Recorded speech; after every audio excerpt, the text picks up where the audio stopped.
It's time for America Outdoors Radio, the show that covers the outdoor scene across the U.S. of A. and the entire continent. Fishing, hunting, conservation, outdoor recreation, and great destinations, we cover it all every week. It's your country, your outdoors. Let's explore it together with your host, John Cruz. Goodbye, 2018. When it comes to the outdoors, it's been a pretty good year. Highlights include my first ever pheasant hunt to South Dakota, a fantastic fishing trip with my son to Sportsman's Cove Lodge near Ketchikan, Alaska, and more time in the field and on the water this year, close to home, than I have been able to enjoy for quite some time. I hope you were able to look back at the year passing by us with some fond memories as well and make plans for the year ahead. Speaking of the old year, we are wrapping it up with a brand new show that I think you're really going to enjoy. It's tempting to just throw a best of edition your way, and many show hosts do this time of year, but there's always so much going on in the outdoors. I just can't seem to do it for more than 1 week. So you've got some brand new content and some great guests coming at you today. One subject we'll talk about is ice fishing and a national ice fishing championship that Mike Howe took part in out in Minnesota a few days ago. Mike hails from Montana and operates a guide service there specializing in ice fishing opportunities. That's why we figured this would be a good time to talk more about what he has to offer you as a potential client, how that championship ice fishing tournament went for him, and get his takes on his favorite ice fishing lakes in the United States.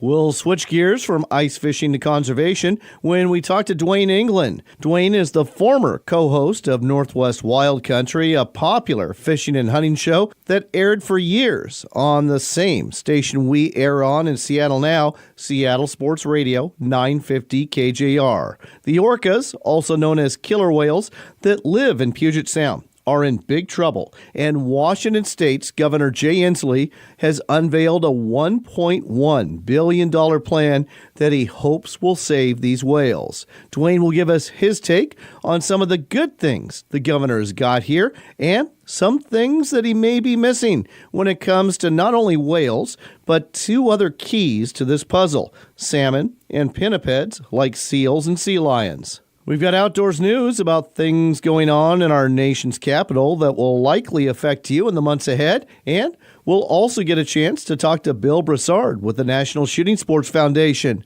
This is the organization that puts on SHOT Show every year in Las Vegas. It's the largest trade show in the world when it comes to shooting, hunting, and outdoor trade. Bill's going to preview not only this long-running show, but also tell you about some really big changes and expansions coming to SHOT Show in 2020 and beyond.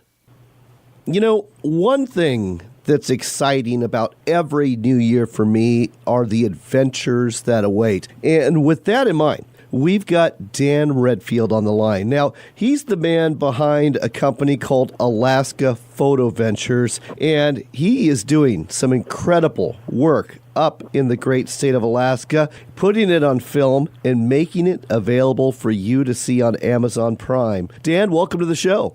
Thank you so much for having me, John. I appreciate it. So, Dan, I've gotten to see the trailers for a lot of these. I'm going to go ahead and binge watch these pretty soon on Amazon Prime. Tell our listeners a little bit more about Alaska Photo Adventures. The episodes you've got, what are they all about? So Alaska Photoventures is a documentary series that follows me on my photography adventures, basically. We explore the unique places and people in Alaska, film the adventure, and then share some photography tips along the way.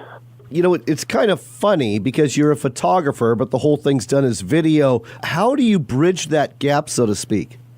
So that's actually a really good question, and it's a gap that a lot of people typically have a hard time bridging. But I work as a full-time filmmaker and photographer, so been nominated for an Emmy for some of my film work that I've done in the past. So film is definitely my strong point, but the photography side has always been the hobby and kind of part-time work for me.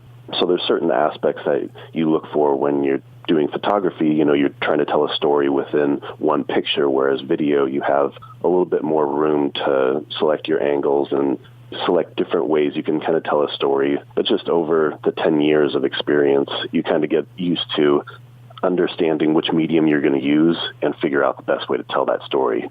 Very interesting. Let's talk about you a little bit. Where's home, and how did you stumble into this career field? So home is Alaska. I've moved out a few times. I lived in Oregon for a year. I lived in Wisconsin for a couple of years. But like a lot of people up here, you always kind of find your way back. And so I've lived here for, over 25 years. How did I stumble into this field? Well, there's a typical professional answer that I give people, and then there's the real answer. And I'll share with you the real answer, even though it's pretty embarrassing. All right. I got it started doing video by making these video game montages over 10 years ago, and it was just something I was just doing for fun, but the idea of creating something from nothing and having something tangible to show people was really exciting. So that kind of sparked my interest. And then when I was working in Anchorage, at a truck shop, I was kind of at a point in my life where, what do I want to do with my life? What do I want? What's going to make me happy? And where I currently wasn't making me happy. So it was at a point in my life where, I didn't have kids, I didn't have a, wife, so if I'm going to make this decision and take the leap, now's the time to do it. So basically I took the leap and got an internship job in the field and just learned everything I could and took it 100% and haven't looked back. So, Dan, you've filmed 5 episodes that folks can watch. One of them has to do with fly fishing the Kenai River, but the other ones are essentially unique Alaska adventures. What was your most memorable one to film for this first season, and why? Probably it would have to be actually a tie between jet skiing to a glacier and visiting Cain's Head, the World War II fort out in Seward. The World War II fort was interesting because it was actually me and my girlfriend went out. We spent 2 days out of Seward, kayaked out to Cain's Head, visited the World War II fort that we had actually never even been. Usually when I go on these adventures, I scout my locations first, figure out what kind of story is going to be told and where I'm going to go with it. But with this one, I was like, there's going to be enough stuff out there to do anyway. So let's just wing it, right? Part of an adventure is having a little bit of unknown, right? Absolutely. So we'll go out there for 2 days and spent the night out there, and it was just nice to be able to kind of unwind and decompress and just be able to spend 2 days with my girlfriend and explore a new place and new areas, learn a little bit of history. But the jet ski to the glacier, I mean, the trailer that I saw on that looked really, really impressive. Yeah. So the jet ski trip to Blackstone Glacier was very memorable and probably one of my favorites just because of the uniqueness of it. My friend Lee is always out adventuring and doing just crazy stuff, and I saw one of his pictures, and I was like, Lee, you got to take me along on your adventure. So he's like, buy some gas and feed me some food and tell me I'm pretty and I'll take you along. So I said, deal. So we leave out of the harbor in Whittier, and mostly it's big ocean-going boats that are leaving, and there's this little jet ski, and we're putting on our wetsuits and getting ready to go. So we were definitely getting a lot of looks from the locals, but we took off. It was a perfect day. I mean, it couldn't have asked for a better day. Not every day you can go out and charge into those open waters. It's just not going to happen, but we got a perfect day, and we were able to cruise around a little bit, do some exploring, and then came right up to the glacier. And coming into the bay there's still icebergs and, there's chunks of ice floating along, so you got to be really careful. And you've painted an incredible picture, and quite frankly, we are running out of time. But folks, in case you haven't heard, there are some adventures waiting for you. And if you want to get stoked up to have some, especially up in Alaska, check out Alaska Photoventures on Amazon Prime. You can also find Alaska Photoventures on their website, alaskaphotoventures.com. They're also on Facebook. But 5 different episodes to watch, each one unique. And Dan, I hope you're coming out with a second season too. Yes, we will be coming out. All right, folks, that's Alaska Photoventures with Dan Redfield. Very talented man, a man full of adventure, and he'll share it with you. Thanks, Dan, for sharing it with us today on America Outdoors Radio. Thank you so much.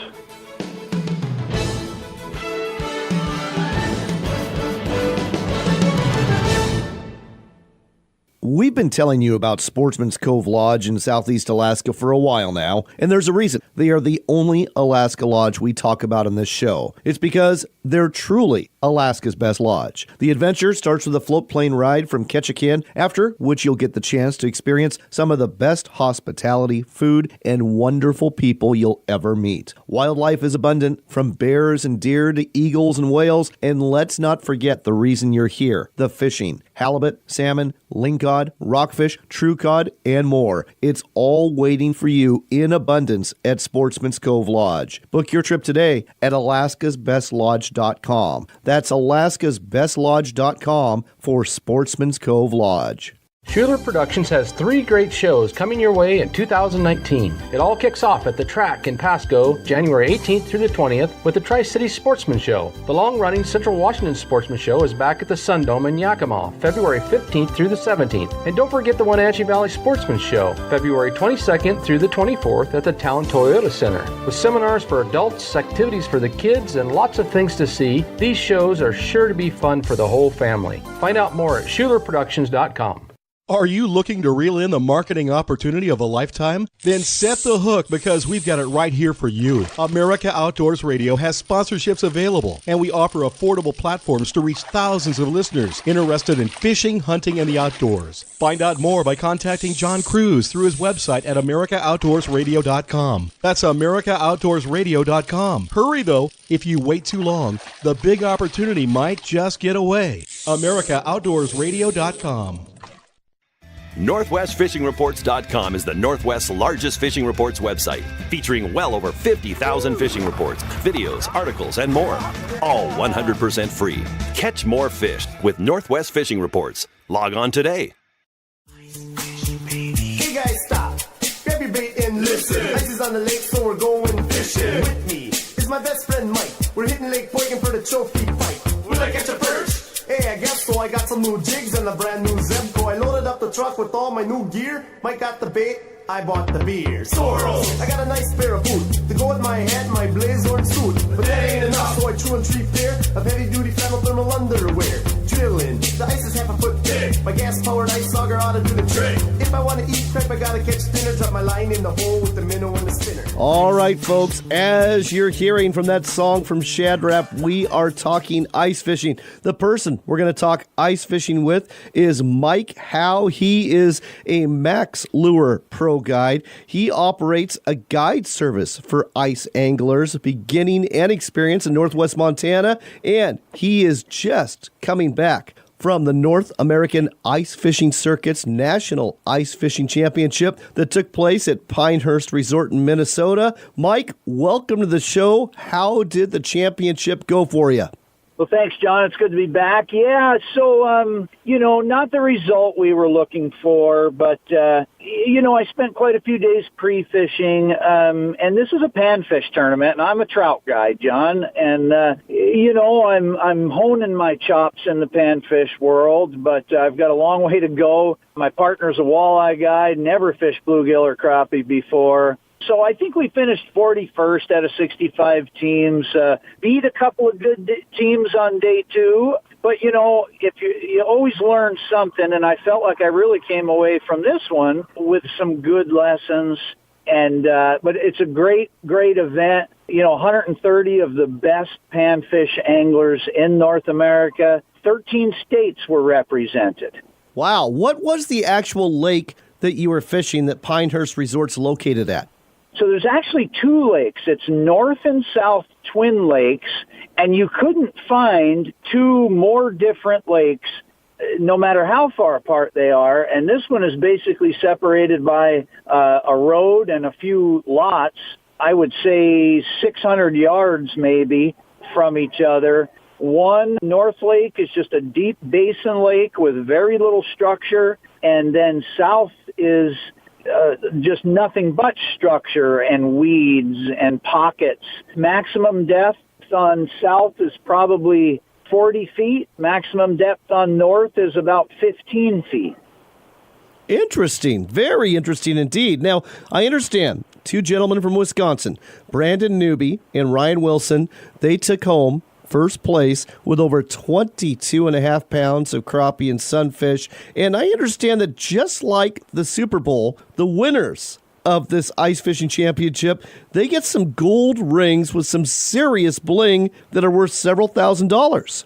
That's correct. This tournament series, John, started in the late 70s, early 80s by Dave Gens, the godfather of ice fishing, and they were called the Trap Attacks. And, you know, Dave Gens invented the fish trap, the little portable shacks, the little flip-overs that everybody uses today. So in the mid-2000s, the circuit became the North American Ice Fishing Circuit, and that was right about the time that we started our Perch Assault series back in Montana. Very similar rules. And two key things for this tournament have always been the trophies and then the championship rings. So they make awesome burl wood trophies for the winners in the qualifiers, and then the champions have been getting these beautiful custom gold and diamond rings now since the NAIFC took it over. And each one of those rings is worth about $3,500.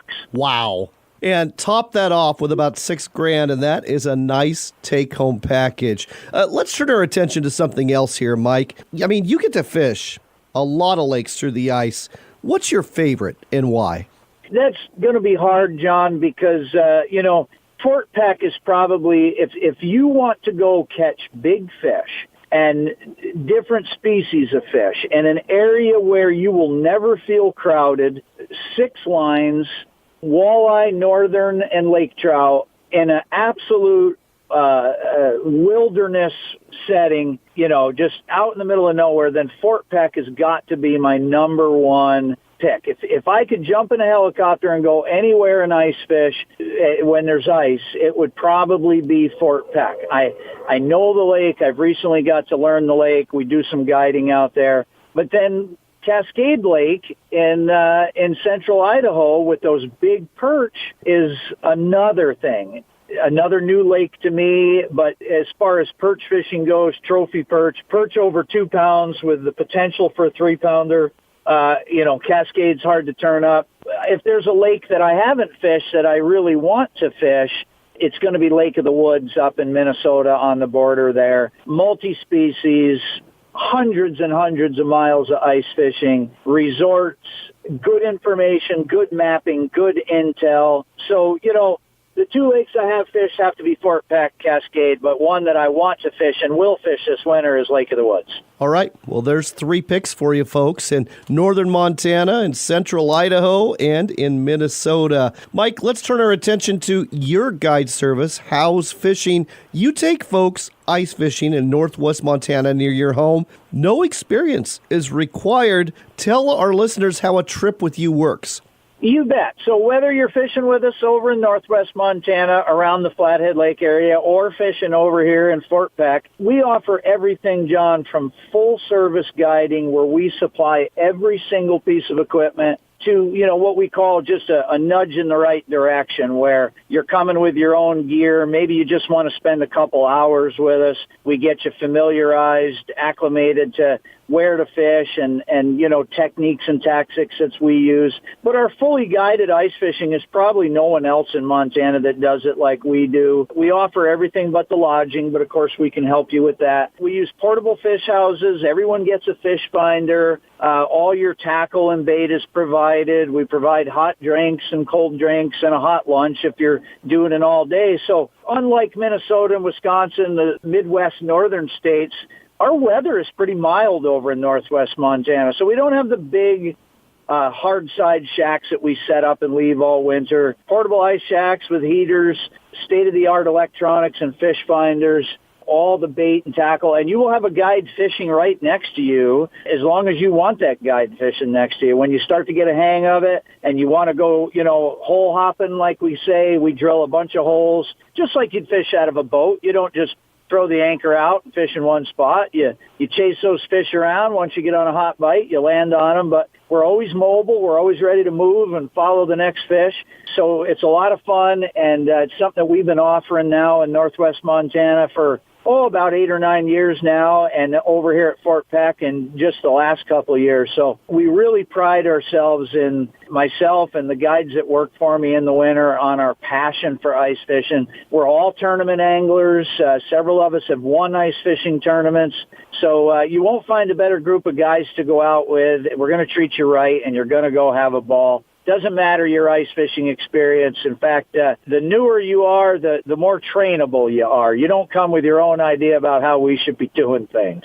I get that completely. And I'll tell you what, you make ice fishing sound more fun than anybody I've ever met before. So, folks, if you want to give it a try, here's the website to go to. It's howesfishing.com. I'll spell that for you. HOWES fishing.com. That's howesfishing.com. Mike Howe and his crew happy to take you ice fishing on the trip you just heard about, whether it be in northwest Montana or northern Montana's Fort Peck Reservoir, for all sorts of different species. And as you just heard, you're going to have a great time in the process. The website, one more time, howesfishing.com. Mike, thanks for sharing this with us, and good luck at next year's championship, too. Thanks, John. Always appreciate you giving us a chance to get on and discuss what we do with everybody. Looking forward to a cold, icy winter. The snow can stay away. That's never really good for ice. Said like a true ice angler.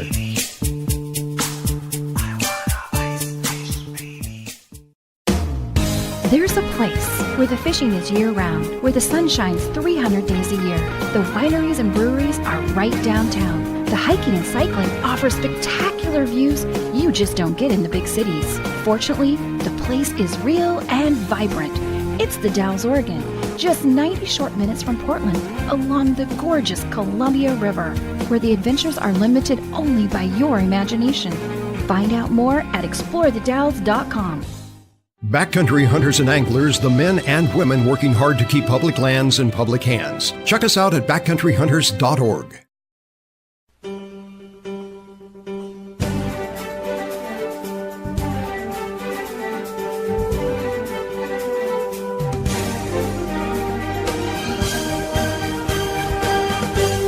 You're back with America Outdoors Radio. I'm John Cruz. We want to highlight a real conservation issue that's going on in the Pacific Northwest today. For those of you who don't know, there's a population of orca whales, also known as killer whales, that lives in Puget Sound near Seattle. They are called the southern resident killer whales. At their height, about 20 years ago, there was nearly 100 of them. Now there's 74. Numbers continue to decline. They're an endangered species, and a task force was formed to come up with solutions to help these whales. This was done at the direction of Washington State Governor Jay Inslee. Governor Inslee has now unveiled a $1.1 billion plan to help save these whales. With us here to give us some comment on how this is going to affect both the salmon that these whales feed on and the whales themselves is somebody who I respect greatly. His name is Duane Inglin. He's the former co-host of Northwest Wild Country, heard on 950 KJR in Seattle. He's got a huge background in fisheries as a guide, as a volunteer, and just a concerned citizen for years and years in Washington State. Duane, welcome to the show. Hey, John. Thanks for having me back. Appreciate it. So, Duane, you've had a chance to take a look at some of the highlights of what Governor Inslee has unveiled. And like any other plan, there are good things. There are things that may be inefficient, and there are things that are missing. So let's start off with things that you liked, that you saw, that you think will be a benefit to the fish, to the whales, and to anglers too. Well, you know, every article you read or bullet point recap of the entire document is pretty impressive. And most of them lead in with unprecedented $1.1 billion, which truly is. I mean, hats off to Governor Inslee for a lot of the things that he is doing that may be controversial. But this one really grabs your attention and makes you think, wow, is this really possible that we can allocate this much money towards salmon recovery and ultimately saving the orca whales?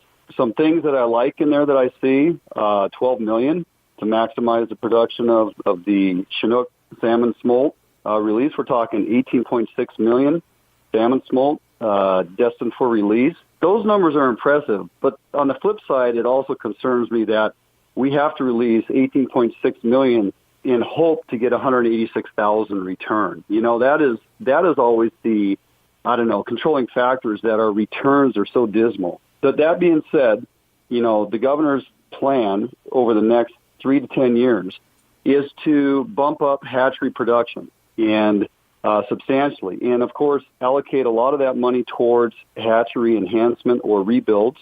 I mean, we're talking also about $205 million to DOT.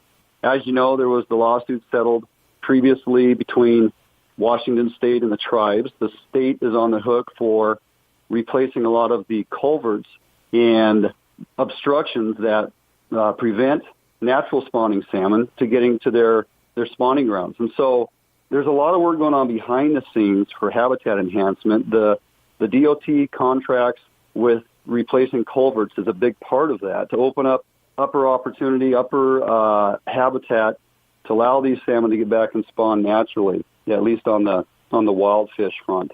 We're looking at $75 million plus some change for those hatchery enhancements, and another almost $18 million that will be allocated towards people who own properties that align bodies of water that could use some habitat enhancement. If you're a property owner and the state approaches you and you would like to assist with doing some things, working with them to enhance your area in the efforts to help rebuild salmon runs, there's some money allocated for that back to you as a property owner. So there's a lot of good things in here that really sound good. There's also some things that give me some concern. All right. So, Duane, I've got a question for you here.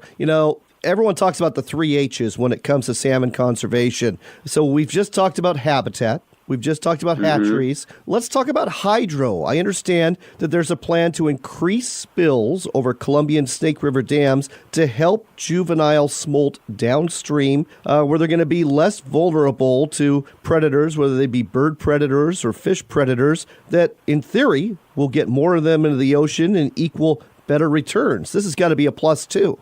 Yeah, when you talk about hydroelectric power as one of the H's, and if you include harvest, there's actually 4 H's, right? So we're talking hatcheries, habitat, hydroelectric, and harvest. And the hydroelectric obviously is not going anywhere, but you're right, John, in the fact that they can increase the spill. And they've done that in the past with court orders and previous litigation. That being said, they've proven that by increasing flow over dams on outbound or down migrating smolt, your water temperatures decrease, so we don't have them trying to survive in such warm conditions.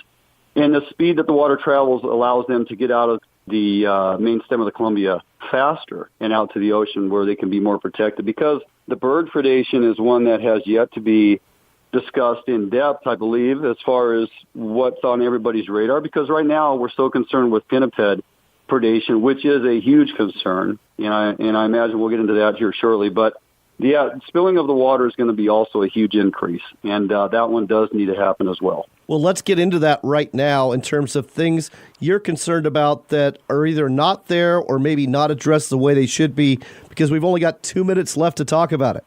Okay, well, the pinniped predation is on pretty much everybody's radar at this point, and we can boost the numbers of outbounding smolt. We can increase hatchery production. We can do all those things that we've already discussed. But until we truly tackle that big elephant in the room of this predation from these pinnipeds, of all different species of pinniped, we're just going to be, feeding the predation monster. A high percentage of these things need to be removed. There's been an imbalance that's been allowed to happen way back when certain breeds of pinnipeds were protected under different endangered acts, but they've been protected so long, we've protected a predator into the amount that has become such a problem because there's no control measure. There's no natural predator on these predators, and so we continue to feed them by pumping out more fish. And if we just make them healthier and stronger by giving them more feed, they're just going to absolutely continue to explode. I believe the California sea lion, for example, is well over 320,000 population. And back in the 80s when they were protected, they were between 10 and 15,000 and predominantly down in California off the coast. So it's been an explosion because they've been protected. No marine biologist ever stepped in to say what truly is the carrying capacity of the California sea lion and at which point do we delist them. So there's efforts being made, but the Columbia River is a starting point. The Salish Sea out here on the outskirts of Puget Sound is one that needs to be addressed next. There's some language in there in Inslee's proposal, budgetary-wise, but I don't think it does enough. They need to get beyond just research. They need to start doing some type of removal of a number of types of pinnipeds out there in the waters of Puget Sound, or we're just going to be, again, feeding the predation monster, in my opinion. And folks, again, for those of you who don't know, the pinnipeds we're talking about in the Northwest, 3 basic types. There's the California sea lion, there's the Steller sea lion, and then there's the good old harbor seal. And while there has been legislation that has gone through the House and Senate that will help address the situation in the Columbia River, there's nothing that will address these numbers at the present time in Puget Sound, where the southern resident killer whales spend the majority of their time. So Duane's got an excellent point here.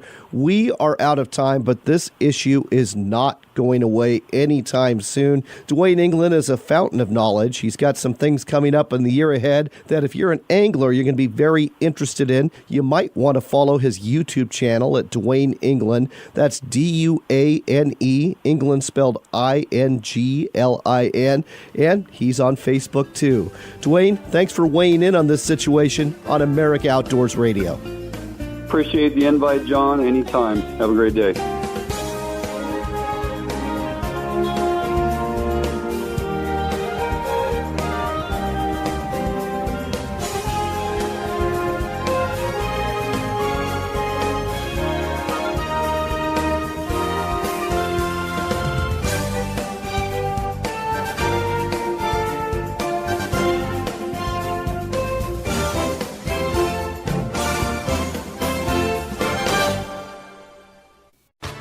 The 2 biggest fishing and hunting shows in the Northwest are taking place courtesy of O'Loughlin Trade Shows. The Washington Sportsman Show is happening January 23rd through the 27th at the Fairgrounds in Puyallup, and you won't want to miss the Pacific Northwest Sportsman Show either at the Expo Center in Portland, February 6th through the 10th. There will be hundreds of exhibitors and up to 100,000 attendees, along with the seminars and demos from experts there, and you'll find incredible deals too only at these shows. It's the Washington Sportsman Show in Puyallup, January 23rd through the 27th, and the Pacific Northwest Sportsman Show in Portland, February 6th through the 10th. They're the biggest and best shows around. We'll see you there. Hello, I'm Mark Hemstreet, owner of Shiloh Inns. Shiloh is proud to be celebrating over 40 years of providing you, our valued Shiloh customers, with Shiloh's sincere friendliness, efficient customer service, and clean, comfortable, attractive, non-smoking rooms and suites, all at an affordable price. Shiloh also offers many free amenities like free Wi-Fi and free continental breakfast or hot, full, delicious breakfast at most Shiloh Inns, as well as pools, spas, steam, sauna rooms, exercise fitness facilities, and business centers. And even the kids stay free. And for you dog lovers, Shiloh is very dog friendly. So ask your best friend where he or she wants to stay. Next time you're traveling for business or pleasure, we think you'll get a paws up for Shiloh Inns. For reservations, call 1-800-222-2244 or visit our website at shilohins.com. Shiloh Inns, affordable excellence. American family owned and proud of it. Looking to reel in the marketing opportunity of a lifetime? Then set the hook because we've got it right here. America Outdoors Radio has sponsorships available, and we offer an affordable platform to reach thousands of listeners interested in fishing, hunting, and the outdoors. Find out more by contacting host John Cruz through his website at AmericanOutdoorsRadio.com. That's AmericanOutdoorsRadio.com. But hurry, if you wait too long, this big opportunity might just get away. That's AmericanOutdoorsRadio.com. We've been telling you about Sportsman's Cove Lodge in Southeast Alaska for a while now, and there's a reason. They are the only Alaska lodge we talk about in this show. It's because they're truly Alaska's best lodge. The adventure starts with a float plane ride from Ketchikan, after which you'll get the chance to experience some of the best hospitality, food, and wonderful people you'll ever meet. Wildlife is abundant, from bears and deer to eagles and whales, and let's not forget the reason you're here, the fishing. Halibut, salmon, lingcod, cod, rockfish, true cod, and more. It's all waiting for you in abundance at Sportsman's Cove Lodge. Book your trip today at alaskasbestlodge.com. That's alaskasbestlodge.com for Sportsman's Cove Lodge. Backcountry Hunters and Anglers seeks to ensure North America's outdoor heritage of hunting and fishing through education and work on behalf of public lands and waters. Lend your voice to the fight today by visiting backcountryhunters.org or follow us on Facebook, Instagram, and Twitter.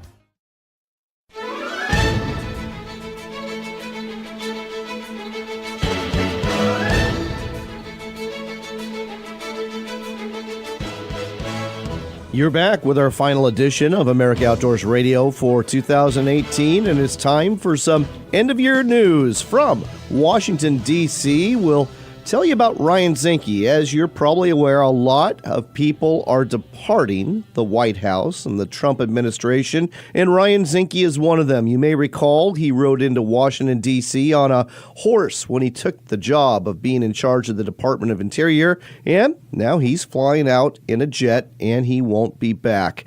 I've got a mixed report card on Mr. Zinke, who was from Montana. He did do some good things for hunters and anglers when it came to prioritizing these activities on our public lands, and he could have done much worse when it came to the arguments we had about national monuments and which ones should be closed or shrunk about a year and a half ago. On the other hand, he was seen by many conservation organizations as being way too cozy with oil, gas, and mineral interests, and he was plagued by ethics scandals, which, in the end, forced him to submit his letter of resignation. Goodbye, Mr. Zinke, and I can only hope that we get a Department of Interior Secretary that is friendly to hunters, anglers, and the environment for the next go-round. Moving on to bump stocks. If you own one, that device that essentially turns your semi-automatic rifle into a fully automatic rifle, it's now illegal to own. That's the word from multiple media sources, to include the National Shooting Sports Foundation, which reports the Department of Justice has just published a final rule that reclassifies bump stocks as machine guns. After 90 days, you will be banned as an individual from owning or selling bump stocks or similar devices. And if you have one, you'll be required to destroy it or turn it over to your local alcohol, tobacco, and firearms office.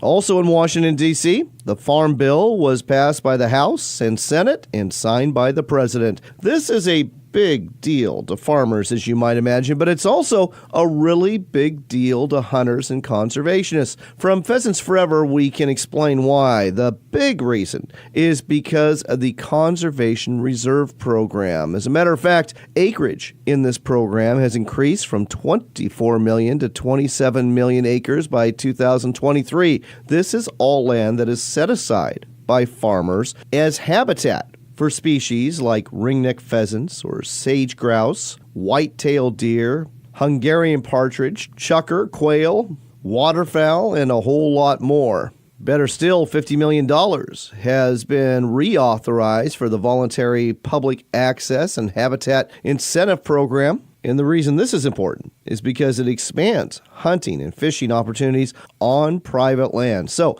a big win for everybody who cares both about farming and agriculture and about hunting and conservation. As we wrap up our last edition of America Outdoors Radio for the year, I thought we'd look ahead into the new year at the biggest firearms-related trade show in the world. It's called SHOT Show, which stands for the Shooting, Hunting, Outdoor Trade Show. It's taking place January 22nd through the 25th at the Sands Expo Center in Las Vegas, Nevada. With us here to tell you more about it is Bill Brassard, the Senior Director of Communications for the National Shooting Sports Foundation, which puts on this great event every year. Bill, welcome back to the show. Thank you, John. It's good to be back. So, Bill, I've got to ask, I have not been fortunate enough to attend the last couple of years because of show conflicts, so to speak. But what is going to be new in 2019? Well, we have to get you there. That's the first thing.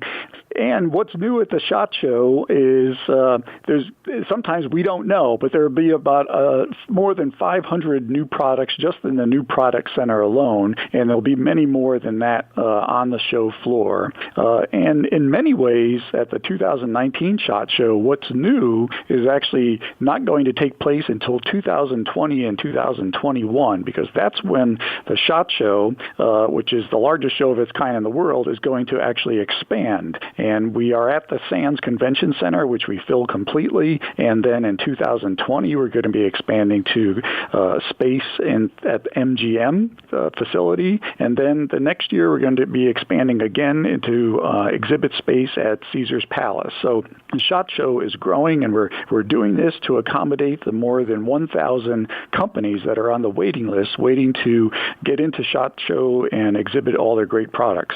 Bill, this is absolutely amazing. Folks, if you've never been to SHOT Show before, you're going to be joined by, give or take, 65,000 of your closest friends in the industry. And again, this show is not open to the public. It's a trade show. It's only open to those that are in the firearms, shooting, hunting, and outdoors trade industry. So you've got all these people. It literally takes you a good solid 2 days if you're just going up and down the aisles and spending a minimal amount of time to get through it. And when I attended in 2010, I was overwhelmed, got my sea legs under it for a couple years after that, and then all of a sudden, you were on the third floor, and you had all these new exhibitors on the third floor. So to hear you're expanding to other casino resorts is amazing. Yeah, it really is. And, it just goes to show you the demand for products and the interest in the shooting sports and hunting, in acquiring firearms for personal and home defense, for collectors. But at the same time, I would say that I always remind people that only about 25% of the space at the SHOT Show is for firearms and ammunition. The show is the place for retailers to purchase their stock of apparel and optics and cutlery, hunting accessories, and then the largest growing segment of the show is the law enforcement section, with all of the cool night vision equipment and other things that are necessary to law enforcement to carry out their important jobs. It is an incredible show to visit, folks, if you get the opportunity. We'll talk about that in a second. Before we do, though, I want to talk about Industry Day at the range. Now, when I first attended, this was just for the media. It happened on Monday before the show really got going.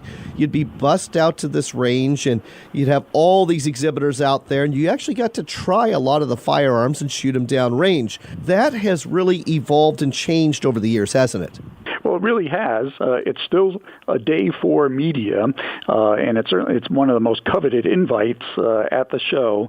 So you can get a hands-on experience with these new products. But importantly, and it makes all the sense in the world, really, is to have retailers and range operators attend Industry Day at the range, so they also can see these new products in action. And so they get to come to Industry Day now in the afternoon. And so between the two groups, there are approximately 2,000 people that are able to attend Industry Day, and like I said, it's a coveted ticket, and companies at the SHOT Show really want to see media. I mean, that's where they get coverage of their new products, and they get the word out in all the different outlets that we have these days. For our listeners out there who may work in the industry, whether it be at a firearms shop, whether it be for some sort of, hunting apparel company or whatever it might be in the industry, can they still attend this year's SHOT Show January 22nd through the 25th at the Sands Expo Center, or is it too late? Nope, there is still time for anybody in the industry to attend, and they can register at shotshow.org. And even if you're not in the industry, but you're curious about what's going on at the SHOT Show, there's lots of coverage of announcements and new products launched at shotshow.org. So I would encourage people just to tune in if they're curious. The website again, shotshow.org. That's shotshow.org for the Shooting, Hunting, Outdoor Trade Show put on every year by the National Shooting Sports Foundation and for the last 10 years or so in Las Vegas, Nevada. Bill, thanks for telling us about what's new at SHOT Show on America Outdoors Radio, and have a very happy New Year. Thank you, John, for having me on, and Happy New Year to you as well. I'm afraid we're running out of time, but if you didn't catch all this show or if you just want to hear previous editions, you can always catch us as a podcast. 3 different platforms to choose from. There's Stitcher, there's Podbean, and there's YouTube. On all 3 channels, you'll hear this show and portions of our regional show, Northwestern Outdoors Radio. Another place you can hear this show online is at talkamericaradio.us every Saturday morning from 6 to 7 a.m. Eastern Time. We are part of this lineup that's the new voice of conservative talk radio, and I hope you'll join us there. Finally, don't forget to like and follow our Facebook page at America Outdoors Radio. We're always including new items of interest there. And we've got a website too. You'll find that at AmericaOutdoorsRadio.com. And again, you can hear portions of recent shows and find out what's coming up in the week ahead. We've been reflecting on the year past, and now it's time to think about the year ahead. And I hope that it is a year full of new adventures for you. Adventures that will take you out in the field, into the woods, on top of mountains, out on the water, onto the beach, and doing the things you love to do when it comes to fishing, hunting, and just being outside and soaking in nature. Remember, it is your country and your outdoors. So get out there and enjoy it, and Happy New Year.